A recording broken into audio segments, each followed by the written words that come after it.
क्या विदेश की धरती पर भारतीय के खून की कोई वैल्यू नहीं है? हमारी फॉरेन एजेंसी, जिसे हम बहुत बड़ी धांसू बताते हैं, वो क्यों शांत बैठी हुई है? जून 2026 में स्टेट ऑफ हॉर्मुज पर हुए हमले में हमारे 3 निर्दोष भारतीय लोगों की जान चली जाती है, जिसमें अमेरिका माफ़ी तक नहीं मांगता। ये हमारे देश के लिए बहुत ही ज़्यादा शर्म की बात है कि जिसको हम अपना परम मित्र मानते हैं, उसी देश ने हमारे पीठ में खंजर झोंक दिया। इसके बावजूद भी हमारे प्रधानमंत्री नरेंद्र मोदी जी के मुंह में ताला लग चुका है, जो हर बात पर ये कहते हैं कि हम घर में घुस के मारेंगे, घर के अंदर मारेंगे, सर्जिकल स्ट्राइक कर देंगे। वो इस समय शांत क्यों बैठे हुए हैं?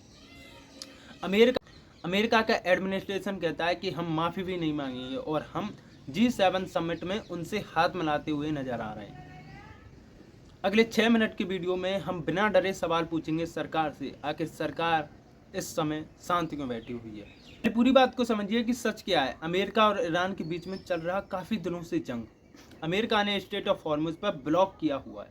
उस ब्लॉक में इसी दौरान पलाव देश की फ्लैग के साथ वहां से 3 जहाज गुजरते हैं। जिस जहाज में एक भी वेपन नहीं था, जिस जहाज में एक भी हमला करने का कोई भी सामान नहीं था, वो सिर्फ व्यापारी शिप थे, जिनके अंदर सिर्फ इंडियन क्रू मेंबर ही थे, जिनके ऊपर बिना कुछ जाने बिना कुछ समझे अमेरिका FA-18 से उन पर हमला कर देता है, जिस पर 3 भारतीय लोगों की ऑन द स्पॉट डेथ हो जाती है और 21 लोगों को जैसे तैसे करके ओमान के द्वारा बचा लिया जाता है।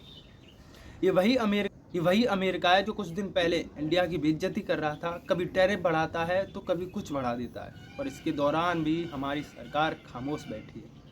अब आते हैं उस बात पर जिसे सुनकर आपका खून खोल जाएगा। अमेरिका के इस हमले के बाद जब भारत की फॉरेन एजेंसी ने प्रोटेस्ट दर्ज कराया, तो अमेरिका के रूबियो का क्या कहना है? अमेरिका के सेक्रेटरी स्टेट मार्को रूबियो का कहना है कि ये जहाज हमारी बात नहीं मान रहा था, इसलिए हमने इसके ऊपर हमला किया। वो खुलकर कह रहे हैं कि हाँ, हमने इसके ऊपर हमला किया है। वो कैंडोलेंस यानी दुख भी नहीं जता रहे, और हम लोग ये चाह रहे हैं कि वो हमसे माफ़ी मांगें। वो खुलेआम कह रहे हैं कि हाँ, हमने हमला किया, हम नहीं मान रहे और हम ना ही दुख जता रहे।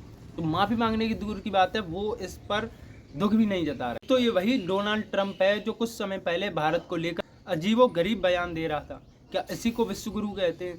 क्या कोई दूसरा सुपर पावर देश अपने दूसरे सुपर पावर दोस्त के साथ ऐसा हमला करता है?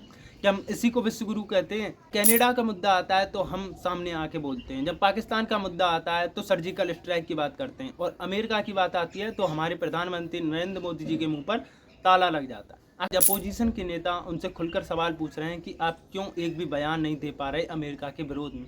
क्या उनका नाम एपस्टीन फाइल में है? अगर एपस्टीन फाइल में भी उनका नाम है तो क्या फ़र्क पड़ता है? हमारे देश का खून, हमारे भारतीयों का खून उससे भी ज़्यादा बढ़कर है।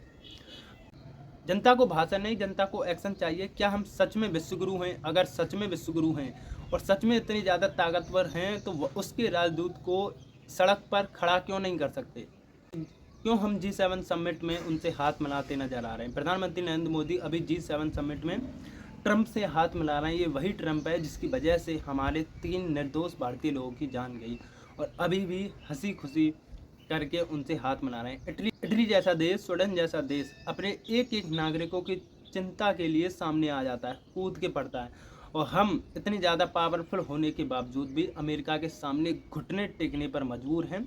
और अगर इसी तरह हम अमेरिका के सामने चुप बैठे रहे, शांति बनाए बैठे रहे, तो अमेरिका को लगेगा कि हाँ, मुझसे ज़्यादा ताकतवर कोई नहीं है और हम कभी भी भारत को दबाने की कोशिश कर सकते हैं।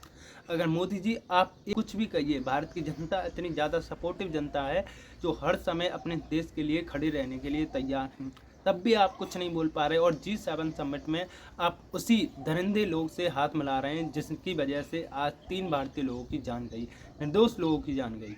अमेरिका है जो अपने एक फाइटर जेट के बदले पूरे देश को तबाह कर देता है। ये वही अमेरिका है जो अपने एक सोल्जर के बदले ईरान जैसे देश को तबाह कर देता है, और हम तो देखो तो हमारे 3 निर्दोष लोगों को मार दिया जाता है, उसकी कोई परवाह नहीं है। इटली के लोगों के द्वारा 2 सोल्जरों को मार। अगर कोई मुझसे सवाल पूछे कि अमेरिका से हम दुश्मनी मोल नहीं ले सकते क्योंकि वो ट्रेड बेकार कर देगा, टेक्नोलॉजी उसके पास है, तो क्या ट्रेड और टेक्नोलॉजी भारतीय के खून से बढ़कर है? अगर हम भारतीय नहीं रहेंगे तो टेक्नोलॉजी किस काम की? क्यों प्रधानमंत्री? तो आपका क्या कहना है इस विषय पर? कमेंट बॉक्स में जरूर बताएं। राधे राधे।